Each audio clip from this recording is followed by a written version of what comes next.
Welcome to a new episode from English Plus Podcast. Today's episode is Essential Guides. And in this essential guide, we will talk about Indian literature. Of course, there's no one episode or even a whole podcast that can cover the breadth and depth of the Indian literature. But of course, this is an essential guide. And in a nutshell, we will learn about Indian literature from the early and classical literature to contemporary Indian literature. But before we start, let me remind you that you can find the transcript of this episode in a link I will leave in the description, and you will also find a link to Patreon. You can go there and become a patron of the show, support English Plus Podcast, and by doing that, you will get a PDF practice worksheet with every single episode we create. And you will also find a link that will take you to our mailing list where you can subscribe and get an updated schedule every 2 weeks with selected PDF practice worksheets that we will send to our mailing list subscribers. Now, with that being said, let's start talking about Indian literature. Now, when we talk about Indian literature, we're talking about the writings in the languages and literary traditions of the Indian subcontinent. The subcontinent consists of 3 countries, India, Pakistan, and Bangladesh. The political division of the area into 3 nations took place in the 20th century. Before that, the entire region was generally referred to as India. For centuries, Indian society has been characterized by diversity. The people of modern India speak 18 major languages and many other minor languages and dialects. Urdu is the principal language of Pakistan, and Urdu and Bengali are used in Bangladesh. The people of the subcontinent also practice all the world's major religions. Throughout its history, India has observed and transformed the cultures of the peoples who have moved through the region. As a result, the Indian literary tradition is one of the world's oldest and richest. Religion has long exercised a strong influence on Indian writing. The major religions of the area have been Hinduism, Buddhism, Jainism, and Islam. Throughout the history of Indian literature, certain religious doctrines have formed common threads. One such doctrine is karma, the chain of good and bad actions and their inevitable consequences which result in the repeated birth and death of the soul. That's the meaning of karma. The mythology of the dominant Hindu religion portrays the deities Vishnu, Shiva, the goddess Devi, and others. This mythology has influenced Indian texts from ancient epics in the Sanskrit language to medieval poems in the various languages of different regions to modern works in English. The Vedas, which are Hindu sacred texts, are the earliest examples of Indian literature. The Vedas were composed between about 1500 BC and 1000 BC in Old Sanskrit, also called Vedic Sanskrit. This language belongs to the Indo-Aryan branch of the Indo-European language family. Indo-Aryan languages dominated northern India in ancient times, and Sanskrit became the major language of Indian religious and philosophical writing and classical literature. It also served as a common language with which scholars from different regions could communicate. No longer spoken widely, it is maintained as a literary language in modern India, meaning that people still use it for written works. The emergence of the popular religions, Buddhism and Jainism, in the 6th century BC gave rise to literature in Pali and in the several dialects of Sanskrit known as Prakrit, meaning natural language. Meanwhile, Tamil, a Dravidian language, emerged as the most important language in the south. A recorded literature in Tamil dates from the 1st century AD. Rich literary traditions have emerged in Tamil, Telugu, Kannada, and Malayalam, which are modern languages that developed from Old Tamil and its dialects. Between the 10th and 18th centuries, the medieval dialects of the earlier languages evolved into the modern languages of India. 18 of these languages now have official status in India, as does English. As the different tongues evolved, a distinctive literature with particular styles and themes developed in each tongue. At the same time, Indian literature was influenced by the Persian language and its literature, which various Muslims conquerors brought to the Indian subcontinent. Muslims also introduced Islam to India, and Islamic philosophy and traditions affected Indian literature. After the British became active in India in the 1700s, English language and writing had a significant impact on English literature. Oral traditions have always been important in Indian literature. Many storytellers present traditional Indian texts by reciting them, often with improvisation. Others use song, dance, or drama to tell tales. In both its oral and written forms, Indian literature has produced great works that have influenced national and regional literary traditions in other parts of the world. And now let's talk about the beginnings. The earliest Indian literary works that survive are religious and heroic texts written in Sanskrit or in languages related to it. These texts were produced between about the 16th century BC and the 1st century AD by a people known as the Aryans. The Aryans were cattle herders who were originally nomadic, traveling from place to place. They eventually settled and became cultivators of the land, establishing kingdoms in North India. And now for the religious texts. The sacred Vedas were composed in Old Sanskrit by Aryan poetry between about 1500 BC and about 1000 BC. The Vedas are compilations of two major literary forms, hymns of praise to nature, deities, and ritual chants to accompany Aryan religious rituals. These are the four Vedas: the Rig Veda, the Yajur Veda, the Sama Veda, and the Atharva Veda. Considered divine revelations received by the poets, the Vedas constitute the fundamental scripture of the Hindu religion and are used in the sacramental rites of Hinduism. The Vedas were passed from generation to generation by the spoken word, not by the written word, because Hindus believe that mantras, the utterances of the Vedic hymns out loud, are sacred cosmic powers embodied in sound. The Vedas were not written down until long after they were originally composed. Priests in modern India still recite the Vedas out loud.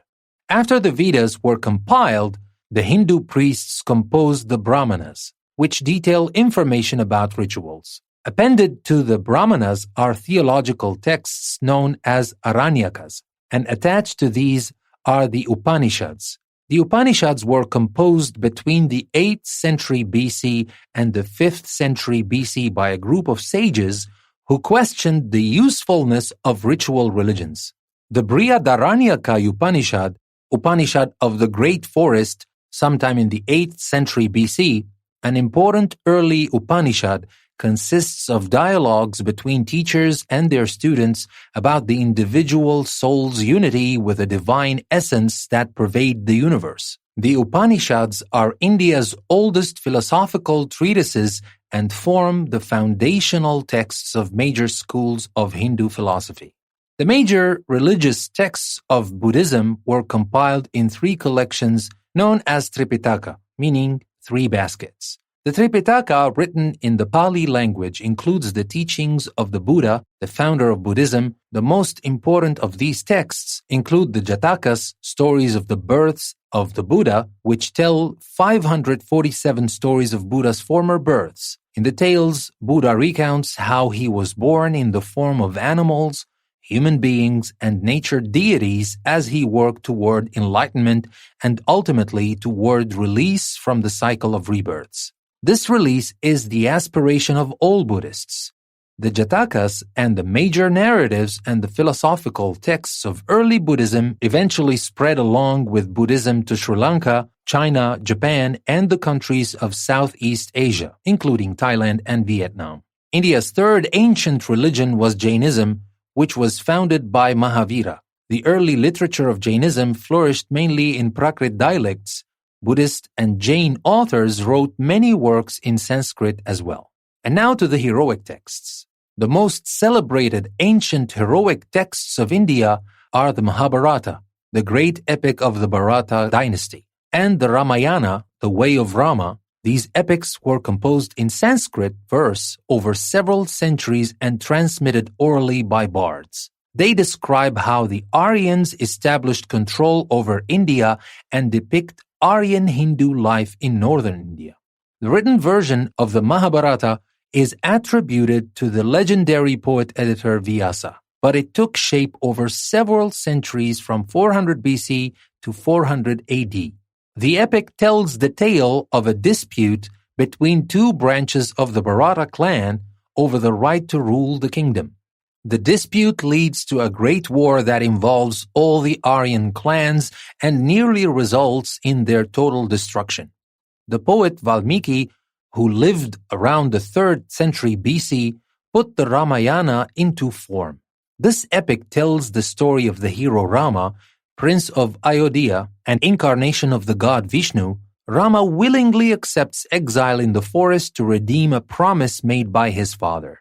Rama's wife Sita is then kidnapped and Rama rescues her by slaying her abductor, the demon king Ravana. The Mahabharata and the Ramayana provided the themes for important later literary works in Indian and Southeast Asian languages. These epics have been kept alive through various performance forms. The Ramlila plays in the Hindi language in North India, to the Kathakali dance drama of Kerala in South India, to the Wayang puppet plays of the island of Java.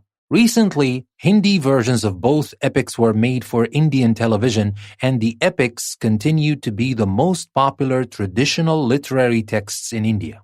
A major reason for the popularity of the epics is that their characters, heroes and gods in human form, convey the central ethical teachings and cultural values of Hinduism. These teachings and values are encapsulated in the term Dharma, meaning that which is right. In fact, the Bhagavad Gita, Song of the Lord, the authoritative text of religious ethics in Hinduism, forms part of the Mahabharata. In this dramatic dialogue, the god Krishna, incarnation of Vishnu, teaches the warrior Arjuna the right way to act in an ethical crisis. Arjuna, he says, should follow the guidelines of unselfish action and duty according to his place in society. And now let's talk about Indian classical literature. Stay with us. We'll be right back.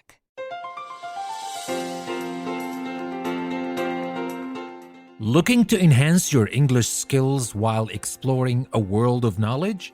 Then English Plus Podcast website is just for you. Dive into diverse topics ranging from science to literature, history to business, and myths to modern insights. Each episode from our podcast or article from our magazine is a journey of learning and discovery, designed to not only improve your language skills, but also broaden your understanding of the world. Join us at English Plus Podcast, where language meets limitless learning. Tune in today and take your English to the next level. Visit EnglishPlusPodcast.com to start your journey. English Plus Podcast, language, learning, enlightenment. Never stop learning with English Plus.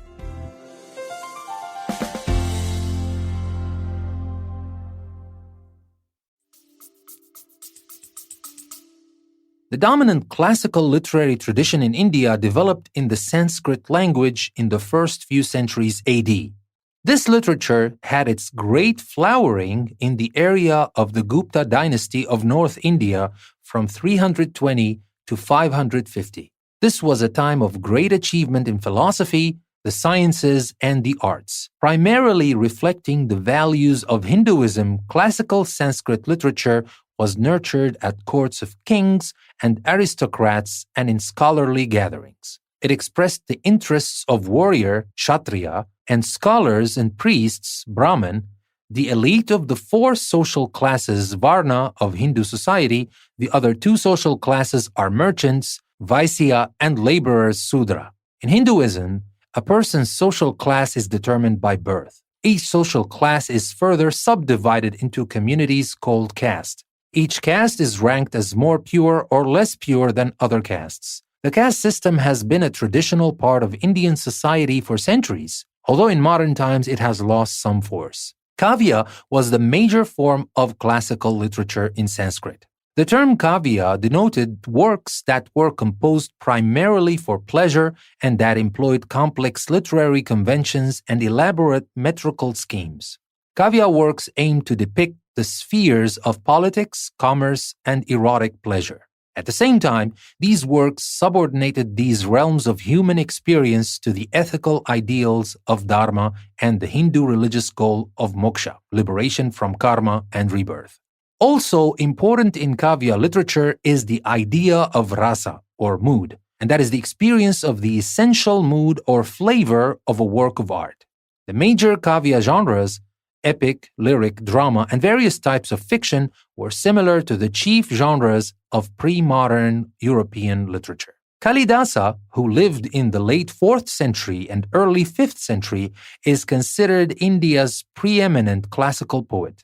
His epic poems include Raghuvasma, Dynasty of Raghu, and Meghaduta, The Cloud Messenger, which is a beautiful lyric poem about separated lovers. The most famous of Kalidasa's works is his poetic drama Shakuntala, also known as Abhijnana Shakuntala, Shakuntala and the Ring of Recollection.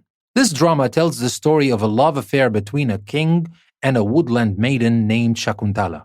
Yet it is more than that. In this work, the poet transforms a simple tale into a lyrical and universal drama of the passion, separation, suffering, and reunion of lovers. Shakuntala had a profound impact on German author Johann Wolfgang Goethe and on other European writers who encountered it in translation in the 18th century. Sanskrit drama, a rich pageant of mime, dance, music, and lyrical texts set in the courts of kings and aristocrats, was a productive classical genre. In addition to Kalidasa's plays, noteworthy classical drama include the lively urban comedy Mircea The Little Clay Cart by the 5th century writer Shudraka, and the romantic Malati and Madhava by the 8th century writer Bhavabhuti. Foremost among the works of fiction in classical Sanskrit is the Panchatantra, the 5 Strategies, by Vishnu Sharman. This work is a collection of stories in prose and verse that were composed between the 3rd century BC and the 4th century AD. The stories, which feature animals as the characters, teach lessons about human conduct. 2 major 7th century prose romances are Kadambari by Bana and Dashakumara Charita, The Adventures of the 10 Princes by Dandin. The popular work Kathasaritsagara, or Ocean to the Rivers of Stories, by the 11th century writer Somadeva, is a collection of witty tales in verse about the love affairs and schemes of merchants, princes, and other adventurers. The Panchatantra and the Kathasaritsagara both use the technique of telling stories within the framework of a main story. This approach and the technique of using animals as characters later migrated to European literature through Arab translators and travelers. The brief lyric verse form called the Muktaka, independent verse, is perhaps the quintessential genre of classical Sanskrit poetry. The Muktaka is a short poem consisting of 4 lines of verse, each with an identical pattern of syllables. A line in a Muktaka is called a pada, meaning quarter in Sanskrit. Sanskrit poets compose such poems in a variety of meters. The 7th century writer Bhartrihari wrote epigrams on wisdom and worldly conduct in this genre.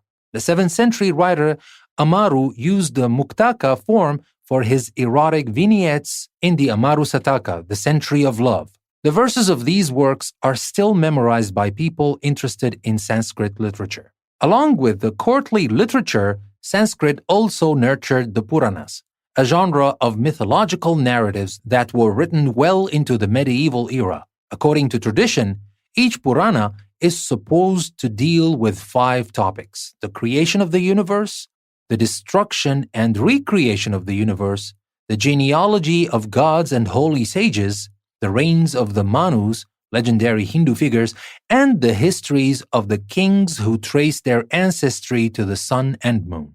In southern India, beginning in the 1st century AD, a magnificent body of non-religious poetry was written in the Tamil language. The Tamil poets, both men and women, treat sexual love and the heroic ideals of the Tamil people through symbolic landscape images, powerful language, and delicate psychological touches. The early Tamil poems became the foundation of literary traditions in other languages of South India.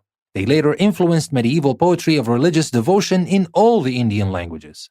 The literature produced in Tamil between the 3rd and 6th centuries AD is dominated by Jain and Buddhist values combined with Tamil views of the sacred. Tirukural, the sacred short sayings, 4th century AD, containing Trivaluvar's brief verses on ethical behavior, has a strongly Jain flavor. It remains a treasured Tamil classic. In the epic Cleopatikaram, the narrative of the ankle bracelet around the 5th century, the Jain monk Ilanko depicts the transformation of the chaste wife Kanaki into a goddess after she avenges the unjust death of her husband. In the Buddhist poet Gatanar's long poem Manimikalai, the Girdle of Gems in the 6th century, the beautiful heroine Manimikalai rejects worldly life and becomes a Buddhist nun. Poet saints called Nayanars and Alvars, who led popular movements of devotion for the Hindu gods Shiva and Vishnu, wrote the Tevaram and the Nalaira Divya Parabandam respectively between the 6th and 8th centuries. These hymns served the cause of bhakti, a new aspect of religion that dominated Indian literature in the medieval period. We will discuss bhakti literature later in this episode. Now, the hymns of the Nayanar and Alvar poets are sung in temple rituals in southern India to this day. And now let's move on to talk about medieval literature and the rise of the regional languages. By the 10th century, the older Indo-Aryan and Dravidian languages and dialects had grown into full-blown languages. Each region also began to develop its own distinctive culture. As a result, legionary literatures developed in each of the new regional languages under the patronage of local rulers. Buddhism had weakened as a religious force in India, but the philosophies of Hinduism and Jainism were still strong. From the 12th century onwards, Indian literature shows the influence of yet another religion, Islam. During medieval times, a succession of Islamic dynasties conquered many territories in north and central India. Some Indian languages were influenced by Islamic religion and culture, as well as by the Persian and Arabic languages and the literatures of these two tongues. These influences affected the development of the Hindi language, resulting in the emergence of Urdu, a particular form of Hindi. The Urdu language has a large number of Persian and Arabic words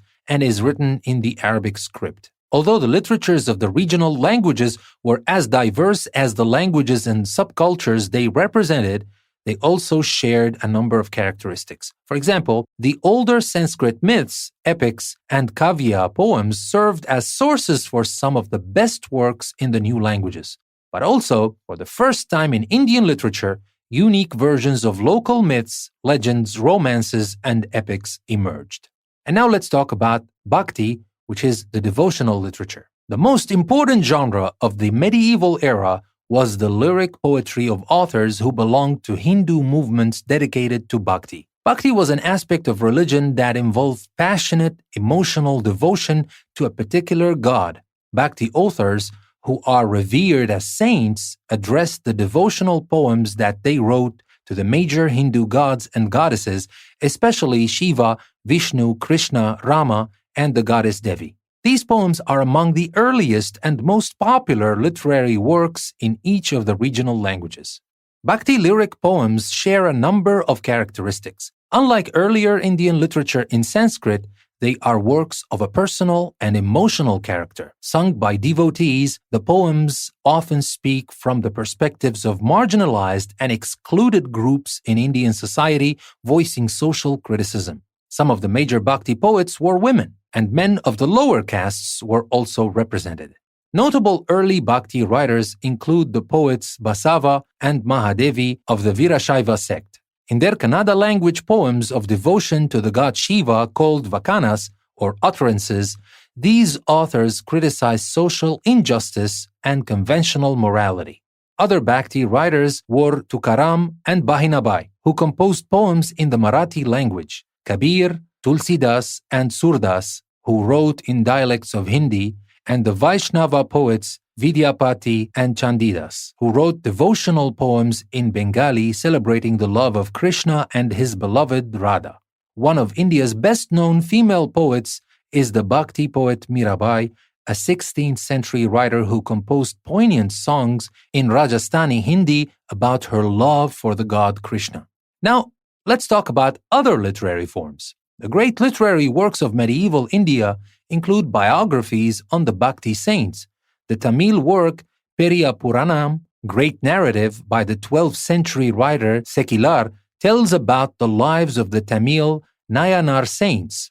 Shakradhara's Lila Charitra, narrative of the divine play, in Marathi is about the Mahanubhava saints. Palkuriki Somanatha's Basava Purana, narrative of Basava in the 13th century, in Telugu is about the Virashaiva saints. The Mahabharata and the Ramayana epics provided the themes for some of the best works in the regional languages. The 12th century Tamil Irma Vataram, Descent of Rama by Kampan, and the 16th century Hindi Ramcharitmanas, The Holy Lake of the Acts of Rama by Tulsidas, are literary masterpieces of their languages. Both of these works are retellings of the Ramayana story. Each Indian regional language has romances, folk epics, and ballads focusing on local heroes, heroines, gods, and goddesses. Some of these works are transmitted mainly in oral traditions and are not attributed to any individual. Works of this type include the epics of the heroes Pabuji and Devnarayan in the Rajasthani language, and the Hindi epics Kandayan and Dola. The Pabuji epic describes the exploits of the Rajput warrior Pabuji, who dies in battle and is late worshipped as a god. The Dola epic treats the themes of the exploits of King Nal and the birth of his son Dola, the adventures of Dola, and the beautiful Princess Maru's love for Dola. The principal characters in many of the oral narratives belong to the lower castes in the Hindu caste system. In the Devanarian story, Devanarian is an incarnation of the god Vishnu, is born as a cowherd and fights against Rajput warriors to avenge the deaths of heroes of the cowherd caste. Chandaini, also known as Lorik Chanda, describes the love affair of the heroine Chandaini, a married woman, with the cowherd Lorik, who is also married. Some epics are attributed to specific authors. The Hindi Prithviraj Rasu, heroic narrative of King Prithviraj by Chand Bardai, sings the exploits of the 12th century king Prithviraj Chauhan of Delhi, including his resistance to the invader from Central Asia, Muhammad of Ghur. Padumavat in 1540, which is a Hindi romance based on Hindu legends but written by the Sufi Muslim poet Malik Muhammad Jayasi, illustrates the blurring of boundaries between Hindu and Muslim cultures in this period. Stay with us. We'll be right back. Unlock the marvels of mycology and take a journey of deep discovery into the divine. LordofSpore.com has 21 unique varieties of magic mushroom spores that will open doors you never knew existed. From the shamanic rituals of 10,000-year-old tribes, to Plato, Socrates, the Dionysian mysteries, and even early Christianity, entheogens have been the key to unlocking the secrets of the infinite realm that we are all part of, offering us mere mortals a glimpse into the sacred meaning of everything we see, and everything we don't. Join us on our journey. It starts with a few microscopic mushroom spores, and it grows into a network across time and space, connecting us all to infinity and beyond. And now let's talk about the regional differences. 18th century works such as Risalu, a collection of mystical poetry in the Sindhi language by Shah Abdul Latif, and the Punjabi poet Bulhi Shah's poems in a Sufi Muslim genre called Kafi, reflect the languages and cultures of the northwestern area of India, regions that are today in Pakistan. A genre of narrative poems called Mangal Kabya, poems of good fortune and grace, is unique to Bengali, a language of eastern India. These poems tell tales of great goddesses and their treatment of their devotees, and are also full of details about everyday life in medieval Bengal. Celebrated examples of this genre are the Kandi Mangal, the grace poem of the goddess Kandi in 1590 by Mukandaram, and the Ananda Mangal, the grace poem of the goddess Ananda in 1752 by Bharachandra Ray. In southern India, beginning with the Hindu Vijayanagar Empire, from 1336 to 1565, writers used both Sanskrit and the Dravidian languages related to Tamil. Speakers of Tamil continued to build upon the rich classical and devotional traditions in that language. In its early period, works in Kannada another Dravidian language, were dominated by Jain religious themes. An example is the Adi Purana, history of the first one, the 10th century author Pampa's biography of the Jain holy figure Rishabha. Writers in the Telugu language, in particular, excelled in Kavya-style poetry. These works, though influenced by Sanskrit models, had features unique to Telugu language and culture. An outstanding example is the Shringaranai Shadamu, the lover of King Nala, in which the 14th century poem Srinatha retells the well-known Sanskrit epic tale of the travails of King Nala and Queen Damayanti. Kerala, in the western part of South India, developed a rich literature in a language called Manipravalam, meaning gem and coral, which was a mixture of Malayalam and Sanskrit. In medieval times, the Muslim sultans of the kingdoms in Deccan, central India, and the Muslim rulers of Delhi nurtured literature in the Persian language. Especially important were the Mughal emperors Akbar, Jahangir, Shah Jahan, and Aurangzeb, who ruled India from 1526 to 1707. These rulers introduced Persian as the language of administration, education, and cultured discourse. Several Persian literary forms gained popularity, including biographical works. An important example is Akbarnama, the biography of Akbar written by his courtier Abul Fazl. The Dastan narratives of adventure and romance that were based on Persian and Arabic stories also expanded the literary landscape. The most important Persian literary form to be adapted in the Indian context was the ghazal, a poem of rhymed couplets, two-line stanzas. The main theme of the ghazal is love, both between human beings and between the human being and God. At first, most Indian poets wrote ghazals in Persian, but in the 18th and 19th centuries, Urdu, a form of Hindi written in Arabic script, became the preferred language for the ghazal. Mir Taqi Mir and Mirza Ghalib head the list of eminent Urdu poets. Ghalib's ghazals, considered classics of the genre, capture the profound melancholy, striking imagery, and contemplative, introspective qualities that characterize ghazal poetry. In his work, Ghalib comments on the passing of a great civilization as he reflects on the political turmoil of his time. From 1857 to 1859, in an event known as the Revolt of 1857 or the Sepoy Rebellion, Indian troops employed by the English East India Company revolted against British rule in India but were subdued. The Mughal emperor at the time, Bahadur Shah II, himself an Urdu poet of merit, was tried for treason and exiled to Burma, which is now called Myanmar. And now let's talk about the colonial period to independence. The British became a colonial power in India in the 1700s and established control over much of the subcontinent by the early 1800s. In 1835, the British colonial government introduced English education for upper-class Indians so that they could serve in the administration of the colony. English education exposed Indians to Western ideas, literary works, and values. At the same time, translations of Indian literary works by Western scholars stimulated Indians to approach their own literary and cultural heritage from new perspectives. One such translation was a 1789 version of the 4th century Sanskrit play Shakuntala, translated by British linguist Sir William Jones. The introduction of the printing press in India made possible the establishment of newspapers and journals in English and Indian languages. These media created new opportunities for Indians to write, publish, and communicate across their large country.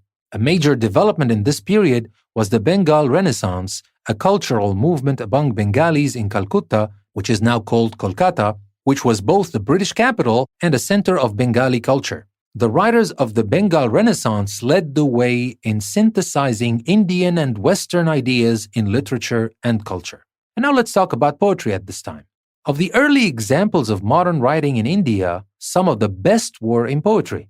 Famed writer Rabindranath Tagore began his career in the late 19th century with innovative poetry in the Bengali language, but he also drew on traditional forms of poetry and performance. Perhaps his best-known work is Gitanjali, Song Offerings in 1910, a collection of poems. Many of Tagore's poetic and musical dramas such as Dagar, The Post Office in 1912 were performed at Santiniketan, the school that he founded near Calcutta. In 1913, Tagore won the Nobel Prize for Literature, becoming the first non-European winner of the award.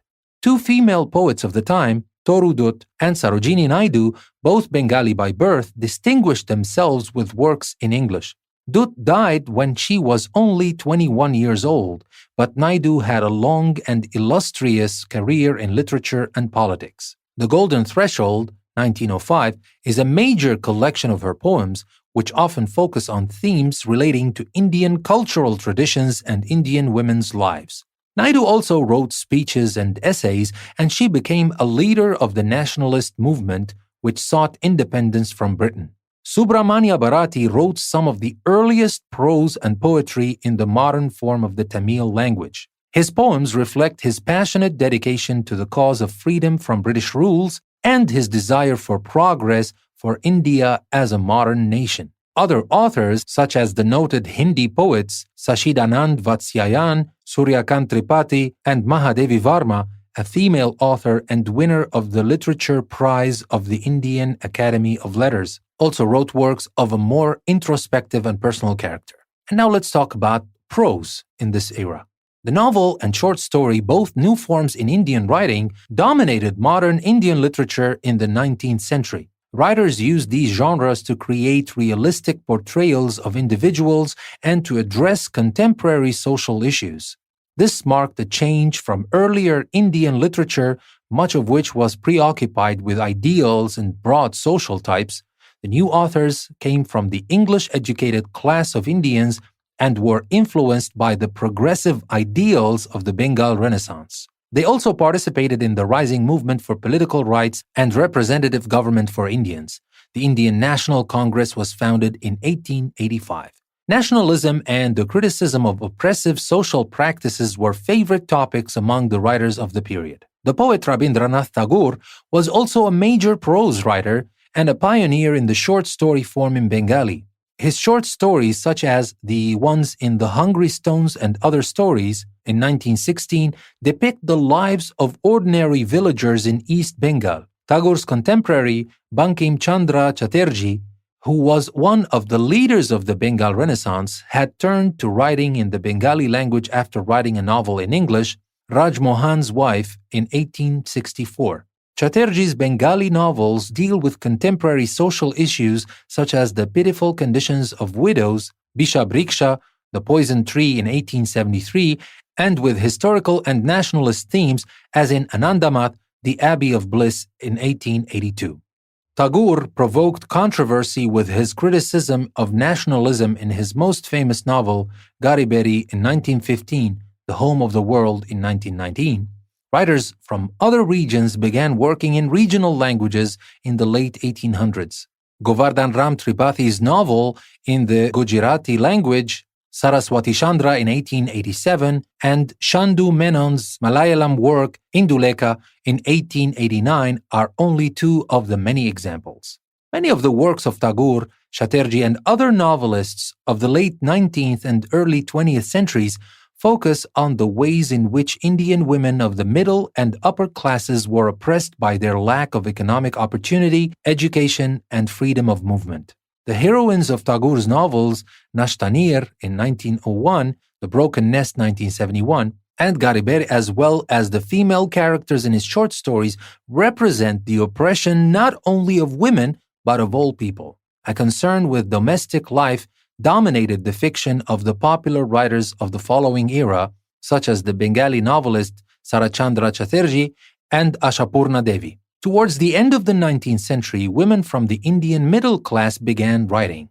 Many of them wrote works on women's issues and social reform. Notable examples include Tarabai Shinde's essay in Marathi, Stri Purush Tulana, a comparison between women and men in 1882, Pandita Ramabai Saraswati's The High Caste Hindu Women in 1887, a book in English about Indian women, and Ruqayya Sakhawat Hussein's writings in Bengali on the constraints of Purda, a system of seclusion of women.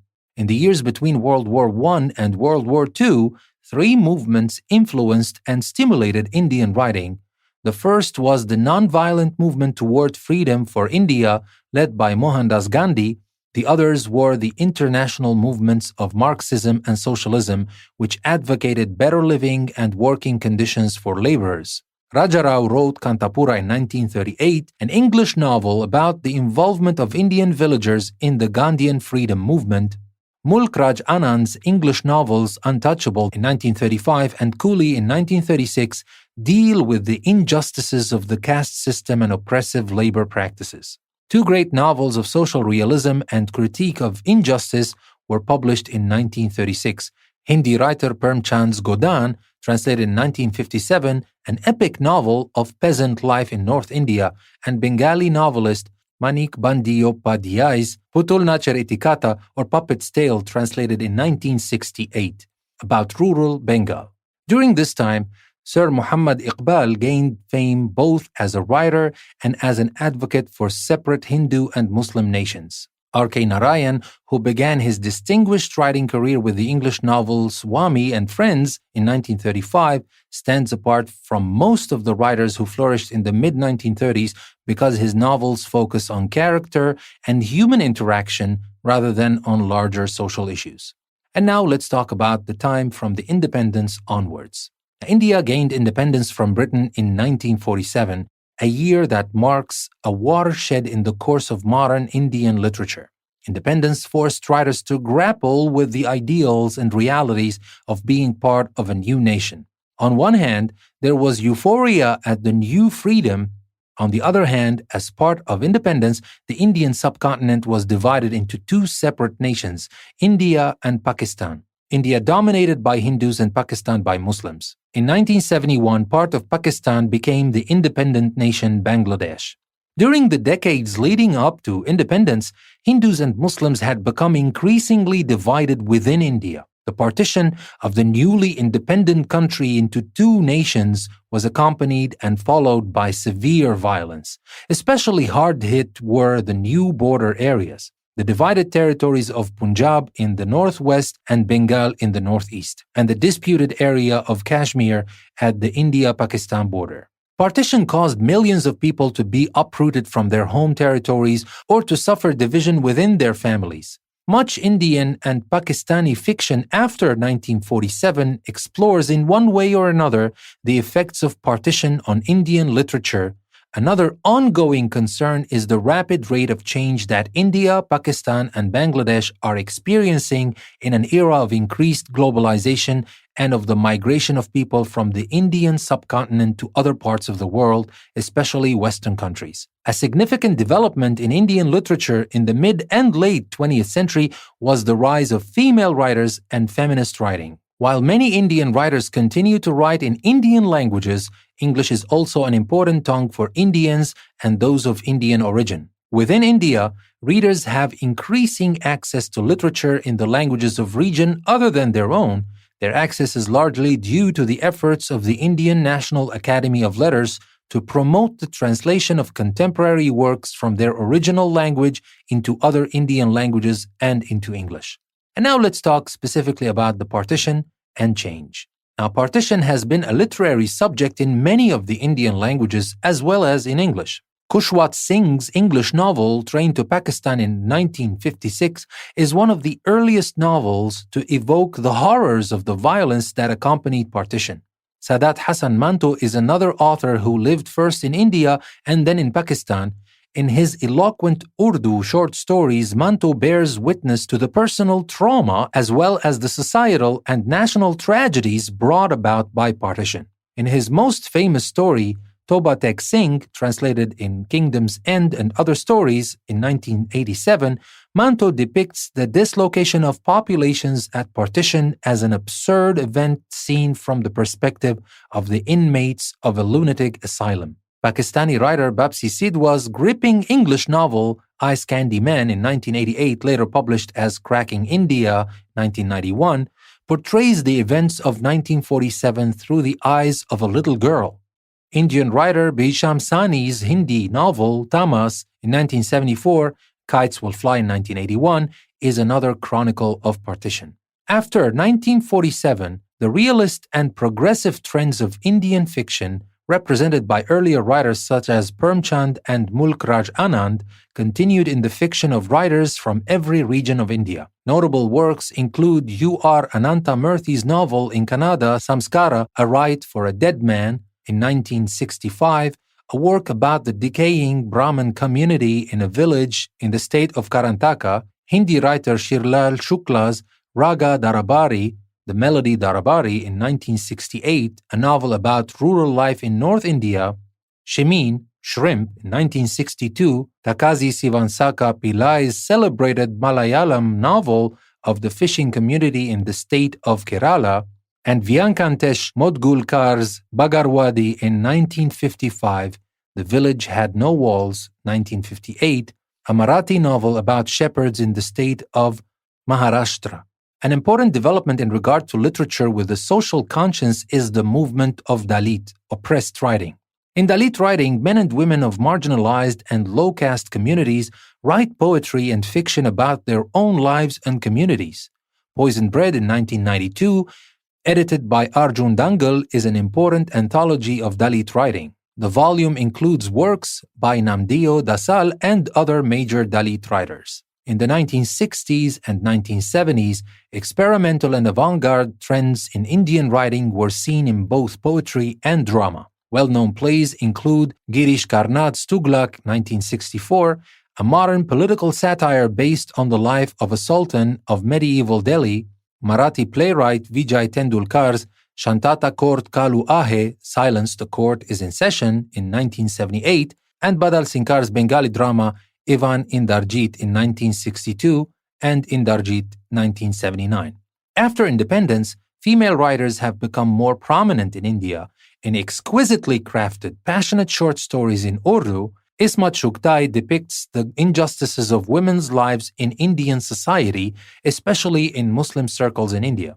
Bengali writer Mahasweta Devi has won great acclaim for her short stories in which she draws upon her experience working with marginalized groups in eastern India. For her achievements, Devi was awarded the Indian government's highest literary award. Creating an array of memorable characters in powerful novels and short stories such as Stana Dayini, Wet Nurse in 1976, Devi exposes the exploitation of women and of the lower classes, and the double exploitation of women of the lower classes. Anthologies such as Women Writing in India, 2 volumes edited by Susi Taru and K. Lalita in 1991 and 1993, have helped make the important contributions of women and feminist writer accessible to wider audiences.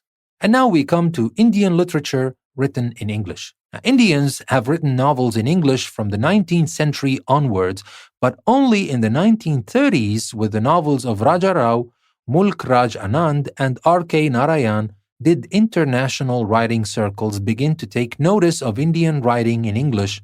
Between the 1950s and 1980s, Narayan in particular gained attention with novels such as The Financial Expert in 1952, The Man-Eater of Malgudi, 1961, and The Vendor of Sweets, 1967. The idiosyncratic, likable characters of Narayan's novels and the mythic town of Malgudi that he created as the setting of his major fiction are well known all over the world.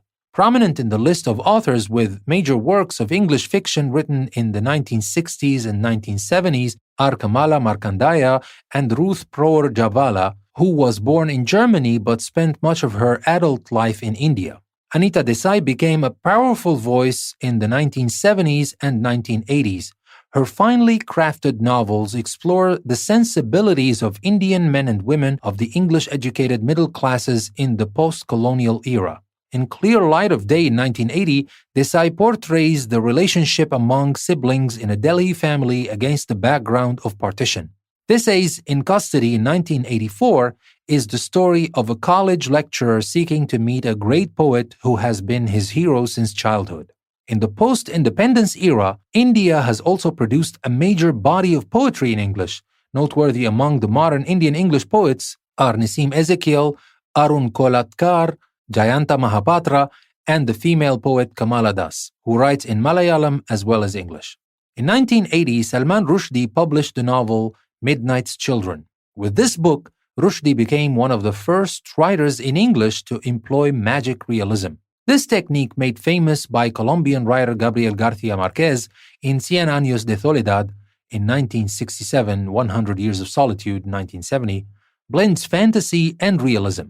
The experience of moving with his family between India and Pakistan and eventually emigrating to Britain positioned Rushdie well to examine nationality in the late 20th century. Midnight's Children is noted for its insights into issues of personal and national identity in India and Pakistan as post-colonial nations. Rushdie's other works include Shame in 1983, a novel about Pakistan, and The Moor's Last Sigh in 1995, about the last surviving member of an Indian family that traces its lineage to the last Moorish Sultan of Granada, Spain. Both works mix the fantastic and the realistic. Rushdie's work inspired an entire generation of young Indian writers to publish English novels that use innovative narrative strategies to explore the issues of national and transnational identity and history in an Indian context. Upamanyu Chatterjee's English, August in 1988, explores the cultural and political dilemmas of a young Indian bureaucrat. In his epic novel A Suitable Boy in 1993, Vikram Seth traces the history of a family in a fictional town in post-independence India. Rohinton Mistry deals with the politics of class and communalism in a fine balance in 1995.